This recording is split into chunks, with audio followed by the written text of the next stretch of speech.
Hey, Copes, it's always great to get as many opinions as we can in regards to the NBA because, let's be honest, besides our fleeting experience as players in the NBA, we're not necessarily always across all the minutiae that goes on. So we thought we'd reach out to someone who I regard as an expert. I speak of Nate Duncan, and he's got a very, very famous podcast. You should check it out. It's called Dunc'd On Basketball Podcast, where he goes into the nitty-gritty of the NBA, and we reached out to him to pass on some of his expertise, and he's been very kind enough to give us a few minutes of his time.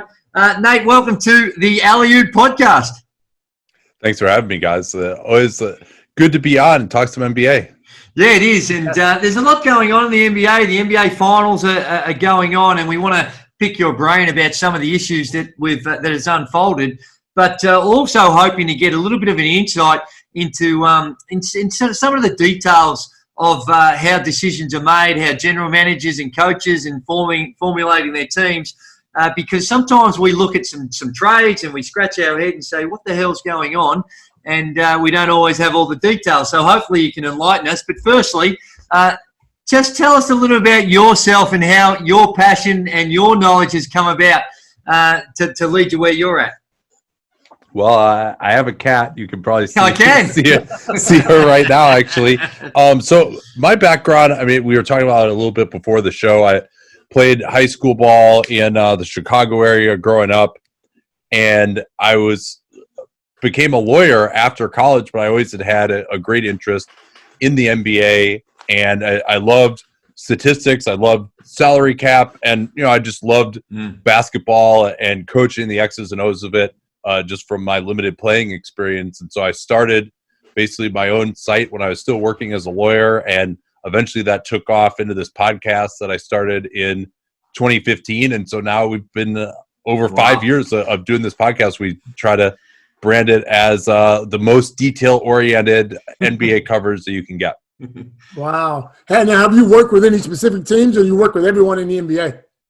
No, I mean, I definitely have had like a few dalliances where, I've had some interviews with teams, but I'm really, just totally kind of taught all this stuff to myself. And, I talk to plenty of people around the league and go to a lot of events and cover them. But no, I've never actually worked for a team. I've done some like very low level consulting stuff at times, but no, I'm kind of just totally independent.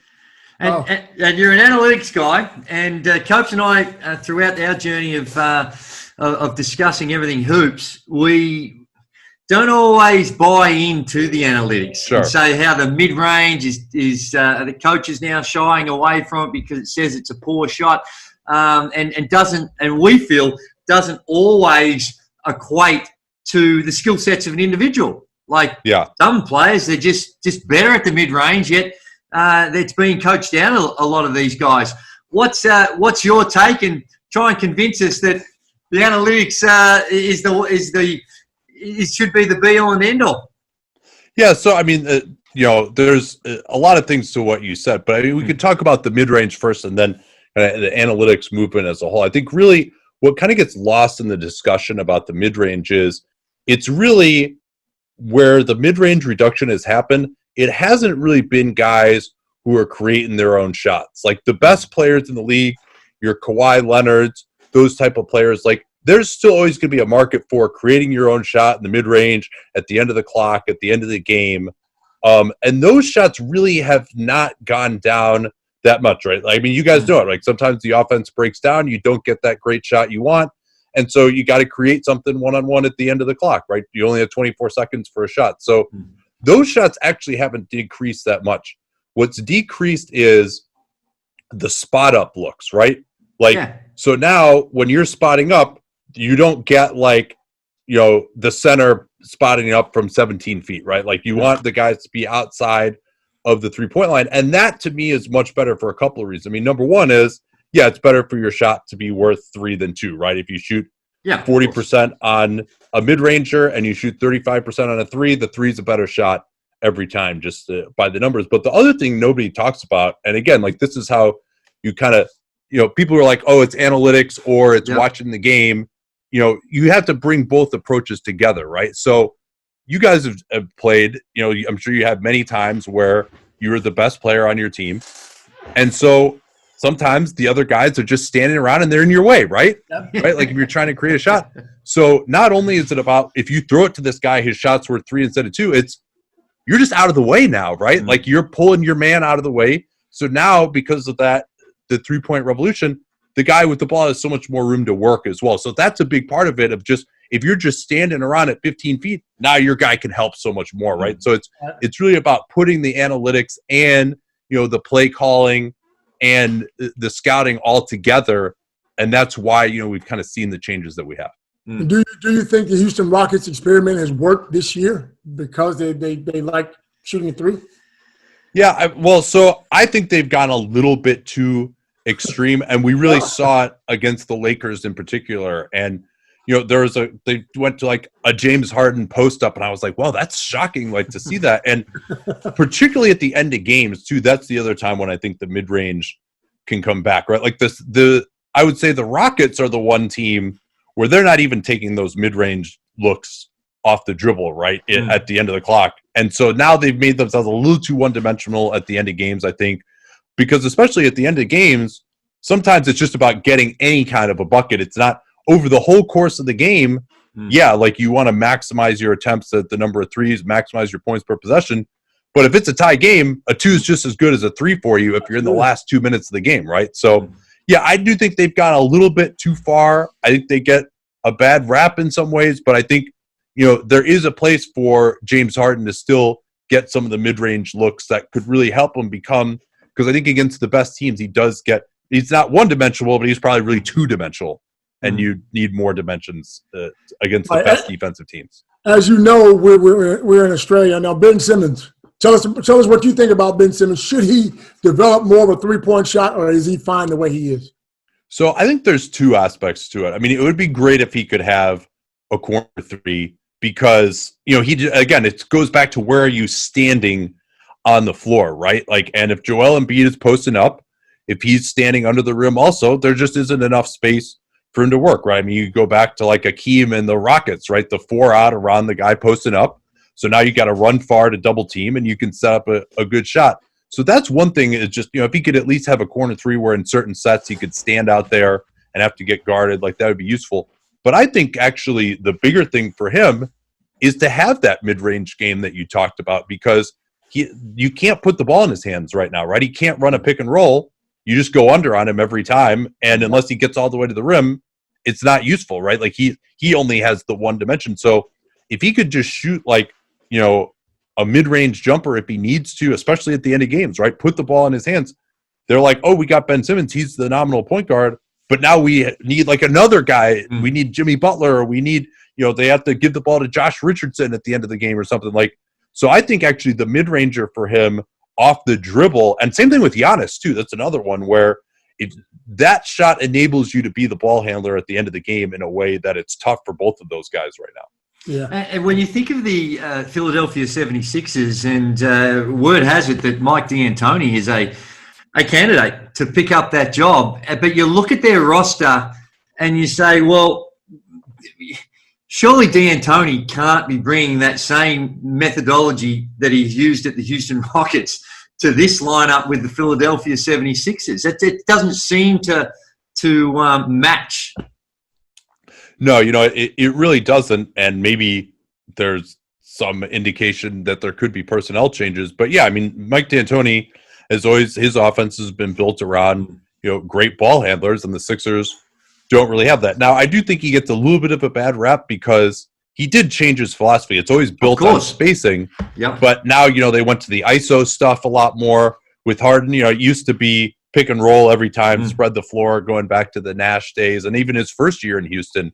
It was Harden, pick and roll, spread the floor with Ryan Anderson, Eric Gordon. So now, he has adapted, but I mean, this would be something completely outside of what he was doing. And the other place that he's been rumored is the Pacers. I like his fit a lot more there because I thought they were, in contrast to the Rockets, too much with kind of the mid-range, old-school mentality, a lot of one-on-one. The statistics back that up.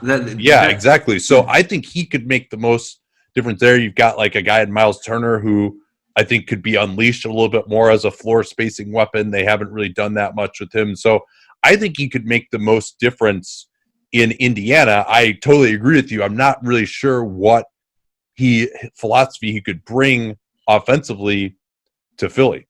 Well, just on the Philly, and a lot of talk about they've got to make some moves to change up their roster.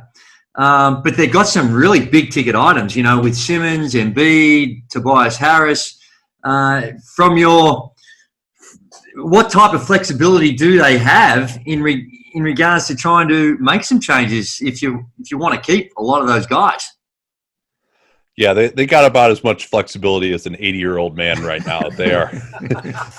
Those are some very difficult contracts to move, right? I mean, Harris, he signed for $180 million over 5 years. Al Horford, he's over $25 million a year, and those guys really underperformed. It's going to be you're going to have to give up something in assets to move those guys and to get pieces that fit better around Simmons and Embiid. And so I'm not sure what they could do. I think probably what my approach would be is get the new coach in there. There aren't really that many great moves to be made, and they don't have much flexibility this offseason. And see what happens as you go into the trade deadline. See if maybe the new coach can get more out of Harris and Horford.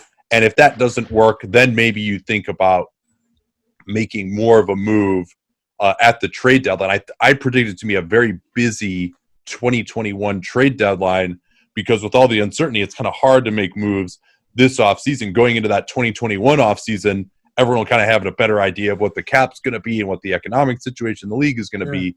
And so I think we'll see a lot more, a lot of teams will be like, all right, the bubble, is that really representative of what we're going to be having going forward, right? If you're the Milwaukee Bucks, we were dominant all year, we get into the bubble, we lose. So so I think that would be my prediction, that they try the new coach and then see how it fits together, and then make some moves during the season next year. Does Simmons and Embiid work together for you, though? I mean, if you're in that coaching spot, do you hold on to both of those guys, or do you try to trade one of the two bigs? Yeah, I mean, it is really difficult to do that. And Simmons really is kind of a big. I mean, if you look at his shooting range, he's almost a center offensively himself. He can pass a lot, he can dribble, but as far as where his shots are coming from, they're coming the same place on the floor as they would for a center. And so they're not a perfect fit, but they are. I mean, it's a lot of talent. You don't just come across talents like that every day. And you can split those guys up during the course of the game too. They do that. They stagger those guys. But unless Simmons could take a step forward with his skill level, you also really need a third guy to fit with those, who's going to be a high-ticket guy to handle the ball in crunch time. And now you're kind of out of resources, right? Like they don't have another way to acquire a guy who gave them what Jimmy Butler did 2 years ago. Or J.J. Redick, who spread the floor. No, that's a perfect one. And not only spread the floor, but like he's not just standing out there. Like he's doing the handoff stuff. He's on the move. He could run that two-man game with Embiid. Like you can actually run plays for J.J. Redick instead of him just standing at the three-point line. So that was another thing that really gave their offense some cohesion and structure. And so, yeah, I mean, they really are in a difficult spot right now. So those guys are not the greatest fit together, but they're also two great players. And so it's hard to see, okay, you trade Ben Simmons, and now you're not going to get an equal talent for Ben Simmons. Usually trades in the NBA are, good players now for future assets, but they're trying to win right now around Embiid. So it does make it very difficult to do that. They're not a great fit, but you got to tell me what the better alternative is than them being together, right? Hey, now I got a quick question for you. How much of if a head coach wanted to trade Simmons or Embiid, does he have the power to do that, or is it more about the general manager making the decisions? Who makes the decisions to trade these guys or bring these guys in? Yeah, I mean, in most cases, it is going to be the general manager. I mean, the owner obviously has to sign off on any trade, and so it's a question of how he's delegating responsibility. And so sometimes, especially in the more chaotic organizations, you can maybe the head coach has a direct relationship with the owner, and he can kind of lobby for stuff, and you kind of don't know who's running the show, right? If you're say the Sacramento Kings or Philly, for example, they had this kind of collaborative process. You didn't really know who was running it, and now Elton Brand says, no, it's going to be me from now on, and he's bringing the coach. But generally, if you have a more powerful coach, like the Milwaukee Bucks are probably one of these two. They brought in Mike Budenholzer, and you didn't have, John Horst is not really someone who had a lot of profile before that. So usually in those cases, you could probably assume perhaps that the coach has a little bit more outsized of a role.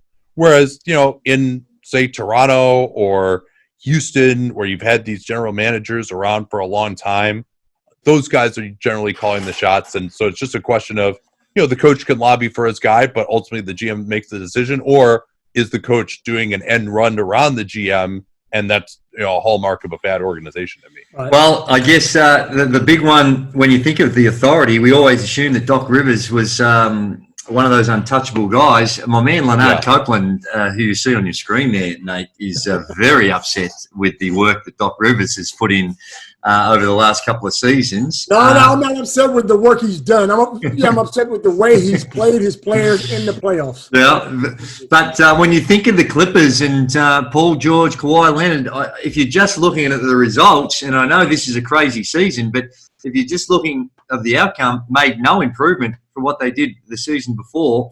And there are some suggesting that the legendary Doc Rivers could be under a bit of pressure. Yeah, it doesn't seem like that's going to be the case from the latest reporting. I mean, certainly it was a total organizational failure in that series against the Nuggets. I mean, with the rotations of Rivers. But, I mean, I think that was a problem. But number one, you got to just say that the players didn't play well enough, right? I mean, Montrezl Harrell is the sixth man of the year, and, he shouldn't have even been out there, right? Lou Williams is a former sixth man of the year. He wasn't any good. Landry Shamet was supposed to be a big piece. He didn't really perform at all either. Kawhi is 6 of 22 in the last game. George is 4 of 15. They combined to miss, I think, their last 12 shots and have 4 turnovers down the end. So, I mean, Doc Rivers wasn't causing these guys to play poorly. Given the fact that they were playing poorly, could he have gone in different directions? Absolutely. I thought there were a lot of issues that he had strategically, and this was not a cohesive team. They didn't have togetherness. Kawhi Leonard talked about having to increase the basketball IQ after they lost, and I think that was absolutely correct. So, and there is a little bit, I mean, you guys watched that last game. Let me ask you this. If you're a player and you see the coach kind of not really having a set rotation, put a guy in for 2 minutes, take him out, that's got to be unsettling to you, right? If your coach is the guy who is you're relying on as your rock of to always be calm and know what's going on. When you're coach and you can see how desperately he's searching, that's got to kind of add to the feeling of panic, right? Yes, well, that is true. But like you said, when you look at the performance and if your big guns aren't firing and you're trying to find those other bits to compensate for that, sometimes you do have to throw the lineup around a little bit. I understand what Leonard is saying with the rotations, but I can also put myself in his position.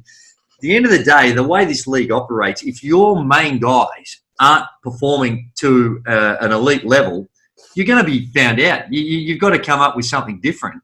And they weren't able to do it. But history shows it, and even if you look at these playoffs, when your main man, if Jokic and Murray don't put on a show, Denver they're not getting the results done. They do. So it's a fine balancing act that he had to go through.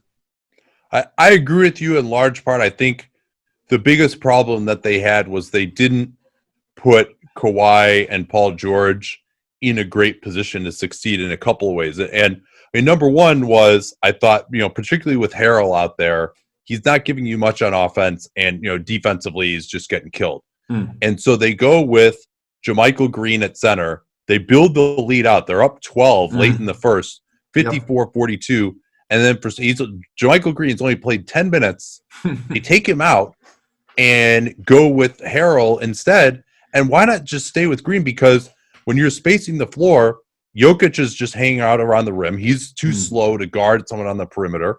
And then you give your guys a lot more room to attack with Leonard and George. And then also, if you are going to be able to have more defensive power, you can switch a little bit more. Then you don't have Kawhi having to chase around Jamal Murray every possession, exhausting him. And, I think that really added up for him over those 3 games because they didn't have good enough defenders on the floor either. So, yeah, they didn't play well enough, but I thought there were some things that Doc could have done to make it easier on his 2 best guys that they didn't try. In other words, the game could possibly have passed Doc Rivers by. I love Doc. I know Doc very well. I played with the Clippers. I just think when you lose 3-1 3 times in a coaching career, maybe you need to go back to coaching school or something. Because it just doesn't happen. You're up 3-1 in 3 different series and you lose. Something's going on here, man. Something's going on. Yeah, I think they're being too hard on him with that. The first one when they were the 8th seed with Tracy McGrady. I mean, that's like they weren't favored to win that series. No. But that's a little different. Okay, then he had the injuries. He was blessed with horrific injuries when they lost to Houston. I think it was. Yeah, but well, I mean, that one there was no excuses for that. I don't think they didn't have any injuries there. They like James Harden didn't even play in the end of that game 6. It was Josh Smith and Corey Brewer killing him, and they couldn't. But I mean, that one was really ugly. This one was really ugly for sure. And I mean, there's more to a coach than being able to protect a 3-1 lead necessarily. But and also Doc, I think from an emotional standpoint, generally does a pretty good job. But no, I'm certain he would look in the mirror and wouldn't be satisfied with the job that he did. Well, on the flip side of that, you look at what Eric Spoelstra is doing, and he is pushing all the right buttons. Today, we saw in this game too against the Celtics, just sit in a zone for the second half. And twice now, the Miami Heat have come back from some fairly significant deficits.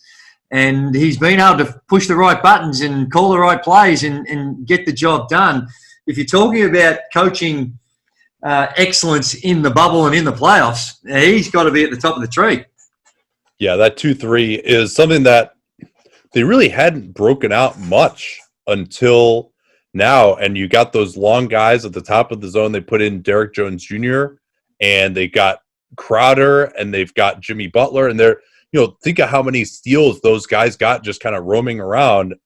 And I thought they really messed the Celtics up. Like the Celtics just didn't have a great plan attacking that 2-3. And it's kind of interesting because, I mean, you guys remember a 2-3. I mean, we all played it growing up. Usually they'll put the 2 smallest guys at the top of that, right? Like the 2 guards. And you're like, because, you're worried, and you put the other 2 guys down at the bottom. They invert that, and I think that really causes problems for teams because they have their 2 fastest, longest guys at the top of the zone instead in the corners. Well, that's right. And when you put the little guys down the baseline, we all know the 3-point from the corners is the higher percentage one. Yeah. So it's just you got more speed to get out and then to get to those closeout and contest. You might give up a little bit around on the boards, but Tyler Hero, he's just become in channeling his inner Dennis Rodman, and he's just a rebounding fool. I think he had 13 in game 1. He might have had another 10 or something today, but he was right up there and doing a terrific job.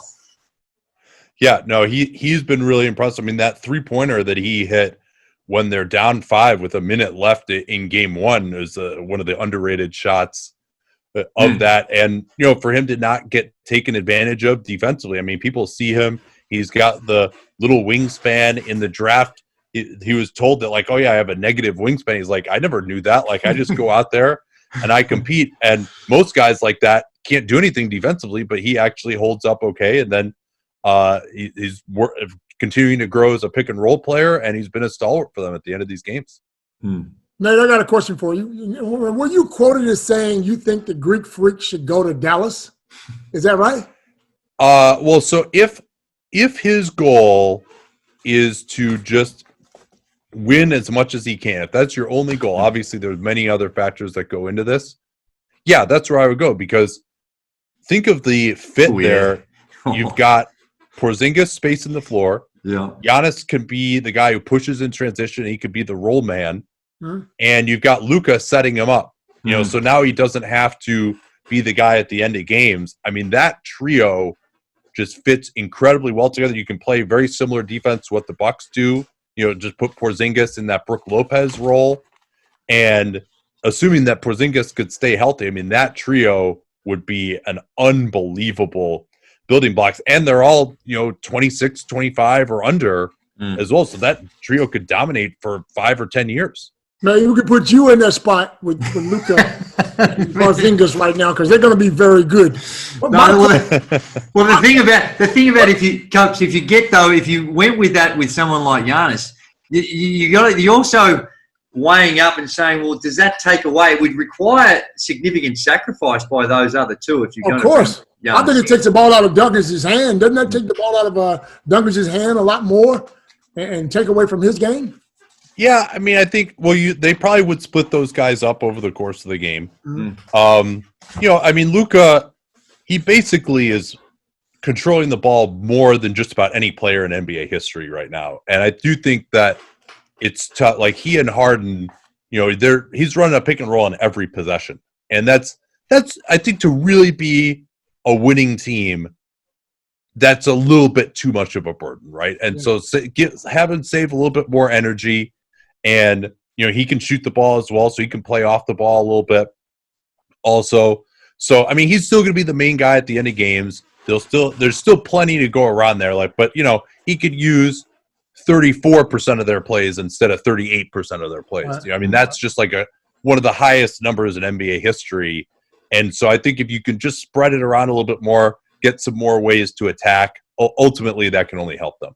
Well, what if Giannis stays in Milwaukee? What do they need to get to the next level then?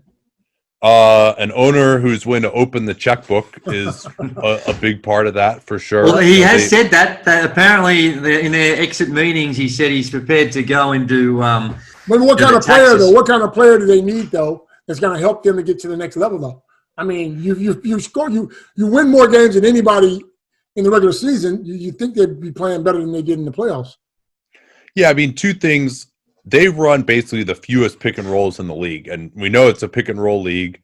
And because Giannis is so good and he's so good in transition in the regular season, you can get away with that. I think, though, to just not have that elite ball handler, Middleton is, he doesn't have that type of gravity where he can get on top of the rim. He's not really a threat at all three levels. He just doesn't have that type of athleticism. So I think a great pick and roll point guard would be awesome for them to have. And then I'd like to see him get a little bit more versatility defensively as well. They had some units like that. They didn't go to him. They got in Marvin Williams. I loved Marvin Williams, but then they didn't really do anything like having him switch more or anything. Like, if you had Giannis and Marvin Williams in there, you'd think, hey, we can switch everything. We've got all this length to be really hard to attack. So I think more versatility defensively and someone who is just a little better at attacking off the dribble. Unfortunately, they kind of had that guy in Malcolm Brogdon who thrived as a pick and roll player in Indiana this year, but they just let him go over money reasons. And so, it's great that they want to pay now. I'll believe that when I see it, no matter what they said to Giannis, supposedly. And B, the time to do that was last year. Like you already lost a guy who's, a really quality starting point guard now.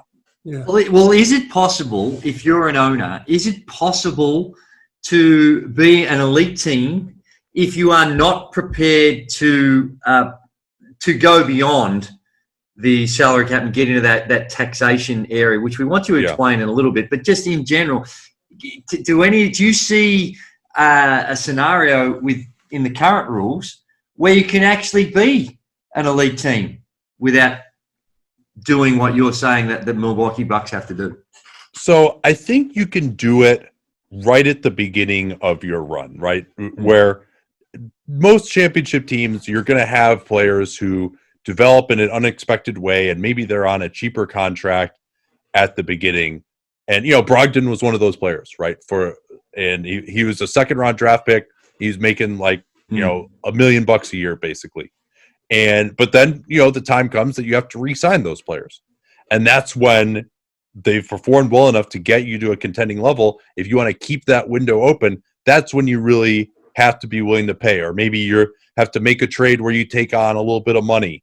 Or you acquire a player who's still good, but maybe he's a little bit overpaid, but he's someone who could help you. Maybe like a Chris Paul, for example, right? Like he's making $40 million a year, and they would have to take on something for their salary to get him, right? So I think right at the beginning, the Warriors kind of did this too when Steph Curry was on a cheaper contract.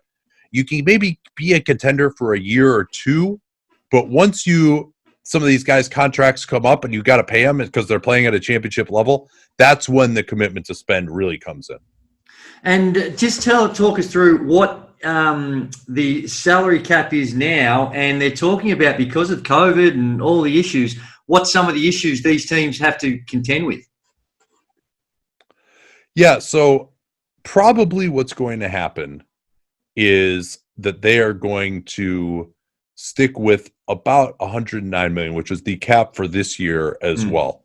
And now that doesn't mean that the league's finances are as healthy. The general outlines, what they're going to do is basically the nominal cap is going to be $109 million, but then both of the entities, the players and the owners, split the revenue about 50-50. And so the way to do that is that you take some of the money that the players are supposed to be paid, put it into escrow, and then you see exactly what the amount of revenue at the end of the year ends up being, and then the players get some of that money out of the escrow. So that's really probably the mechanism that they're going to end up agreeing on. I don't want to bore people too much with like the exact mechanics of that, but basically it's like, hey, you're going to get X percent of your money now, and then we'll see how much money the whole league makes, and then we'll either pay you more, or the league didn't make that much, so you already got your 50%. Is kind of what's going to happen. And so there are going to be some teams that are going to be in difficulty here who were planning for the normal rise in the salary cap, that because there are no fans, it's not going to happen. This may be the stupidest question I've ever asked, but I'm going to ask it anyway because we got listeners that have no idea. What would an NBA owner make at the what would he make at the end of the year? How much money would he actually put in his pocket at the end of the year if you own an NBA team? Just a regular owner. Yeah, so we'll break it down a little bit. I mean, generally the league, has been making, probably about $8 billion or so, and so half of that goes to the players.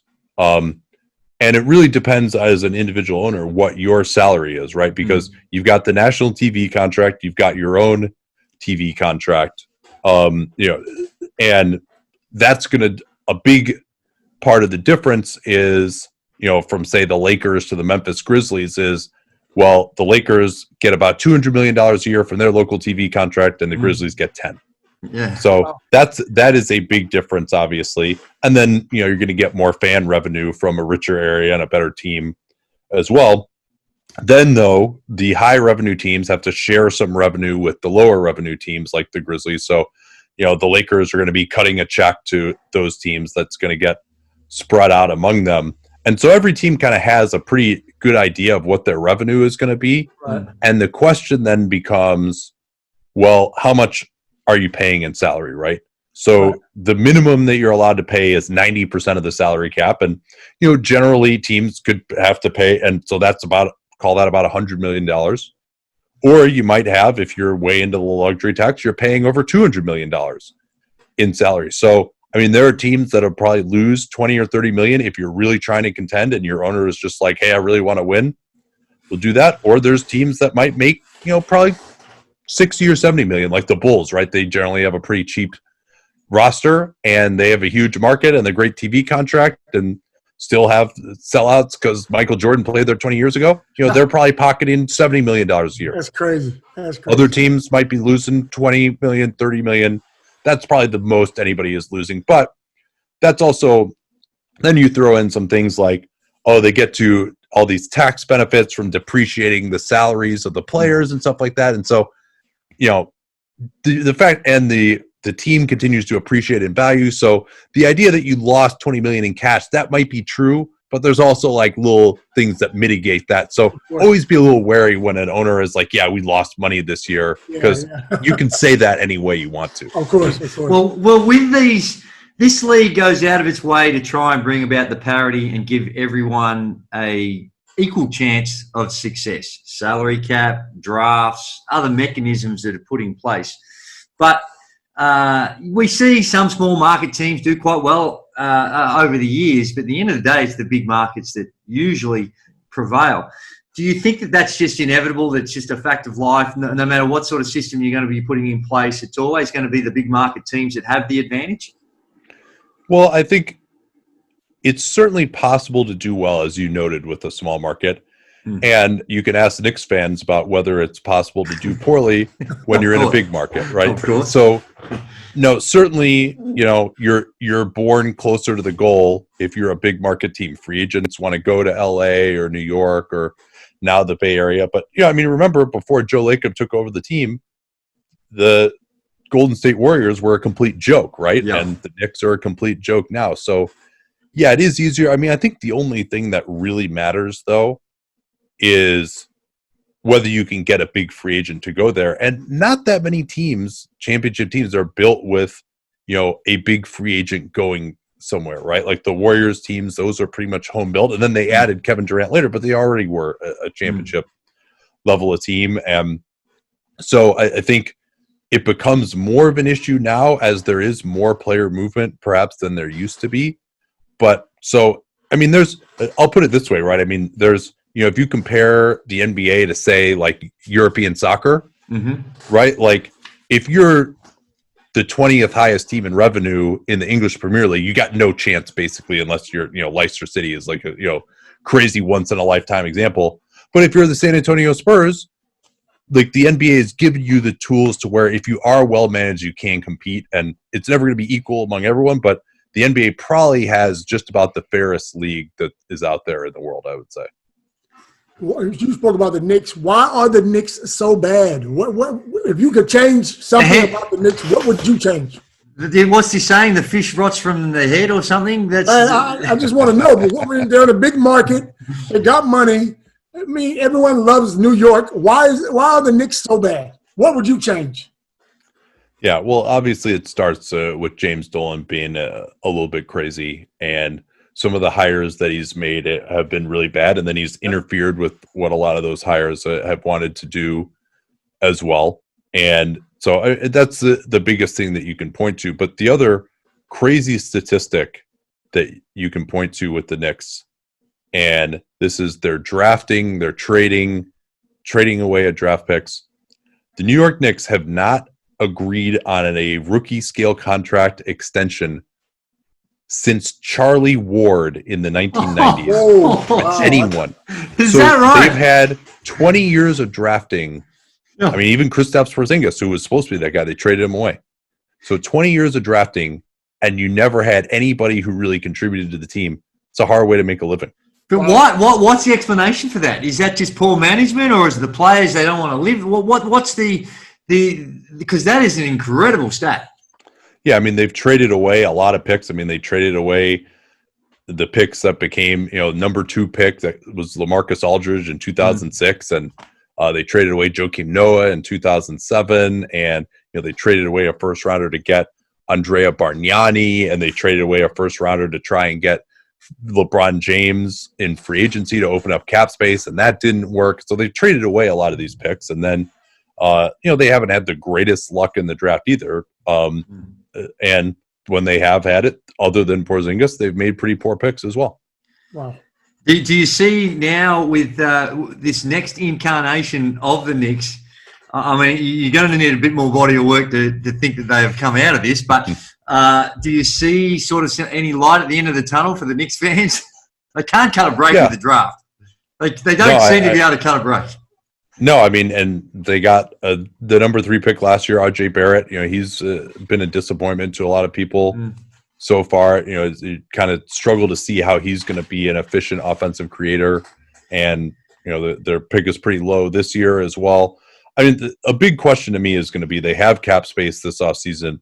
Are they going to go yet again for the 97th veteran overpaid quick fix, or are they going to really try and build something? And it seems like every time they try and build something, they end up short-circuiting it due to impatience or some sort of a regime change. Now they have a new regime in place again with Leon Rose, and just not sure whether that's whether it's going to be any different in the end, because if the owner is saying, hey, this is bad PR, we got to win 5 more games next year, I don't care how much it costs, then your plan gets short-circuited again. Yeah. Hey, we know you're very generous with your time here, but just got a couple more. But when you think one of the questions we had coming through was to ask if you could explain the mid-level exception. Just what? Oh yeah. How that was a question that was put forward to us to ask you. All right, well, put your seatbelts on for this one, guys. This is going to be a lot of fun. Right. So basically, the NBA has what's called a soft cap, right? Like it's not like American football where, yes, you have the salary cap, but there's a number of things called exceptions that enable you to spend over the cap. And so once you get to the cap, if you're going to spend more money, you need something called an exception. That's the only mechanism to do that once you're over the cap. If you're under the cap, then you can just give out a contract using your remaining cap space. Yeah. So the mid-level exception is a mechanism so that teams, even if they're over the cap, they can still sign a player. And it's usually basically what it's the idea of, the reason they call it mid-level is it's supposed to be for around essentially the average salary. So you can sign a player to the average salary every year. It's around $10 million this year, and you can go out to about a 4-year contract. So if you go a full mid-level contract, you can give 5% raises on that. So you're probably about 4 years, $50 million or so is like the biggest contract that you can give out for the mid-level exception. And so now there's rules that if you get above a certain spending level, when you go deep into the luxury tax, you're not allowed to use that anymore. Then you have to use a smaller exception called the taxpayer exception, and that's about half the size of the mid-level. So that's basically when people say the MLE or the mid-level, basically what that means is you're over the salary cap and you can give out a contract that could be up to 4 years and starts about $10 million a year. And you don't have to pay tax if you do go over with that exception. Is that right? Well, so the tax starts. I mean, this is we're going to get into something more than we have time for here. But generally, you would not be, if you're using that, you're only into the luxury tax a little bit. That's if you use that. Now, if you sign that contract last year, that contract continues over into this year, and now you want to sign more players, then maybe it goes up more. It's just listen to the next 200 episodes of my podcast, and you'll be perfectly caught up on it. It won't take you that long. No, I mean it's definitely confusing. But basically, when people talk about the mid-level exception, the two takeaways are you're over the salary cap, but you can still give out a contract that starts at about $10 million a year. That's basically the two big takeaways when you hear that for a casual fan. Yeah. Here's my last question for you. Who wins the NBA championship and why? The Lakers, because there's nobody else left. There we go. Yep, that's quick and easy. Beautiful. Very simple. Well, I've been on the Lakers the whole time, but I still say the Lakers, as I alluded to before, if LeBron James and Anthony Davis are not near their best, so if they're just mere mortals, then I think they can be beaten. But but if they are at their best, it's hard to see too many teams toppling them. But last thing before we let you go is if you, with all these all these intricacies and all the detail and trying to figure out all the rules and regulations to put a team together, who are your heroes? When you look at the NBA, who are the teams you say, why the hell don't they just do it like X? Who is X? Yeah, I do a podcast with my buddy John Hollinger as well, who used to work in the Grizzlies front office. And so we actually ranked all of the organizations 1 through 30 for our podcast. And so some of the biggest ones, I mean, I think we had Toronto as number 1. And is that right? Yeah, Masai Ujiri has made great moves. I mean, he did that brilliant Kawhi Leonard trade, for example. But the other reason I pointed to them is look at all the guys that they have kind of taken from nowhere to become great players. Pascal Siakam, number 27 overall pick. Norman Powell was the second rounder. They got good contributions from guys like Terrence Davis this year, who was completely undrafted. Kyle Lowry got a lot better when he was there as well. So even DeMar DeRozan got a lot better back before he got traded. So the combination of smart moves, ownership that really empowers their executives, and then the player development, and then Nick Nurse is a great coach too. So the Toronto Raptors right now I ranked as the best organization in the NBA. Wow.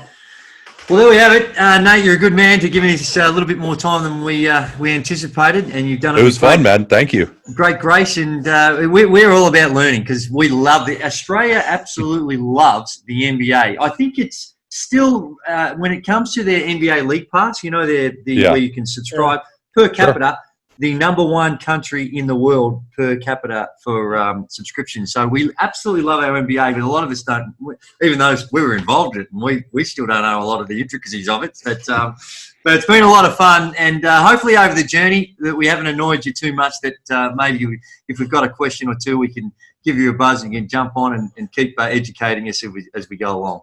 No, this was a lot of fun, guys. Thanks again for having me. I appreciate it. Nate, we appreciate it, pal. You're a good man, Nate. Thanks very much. Take care, bro.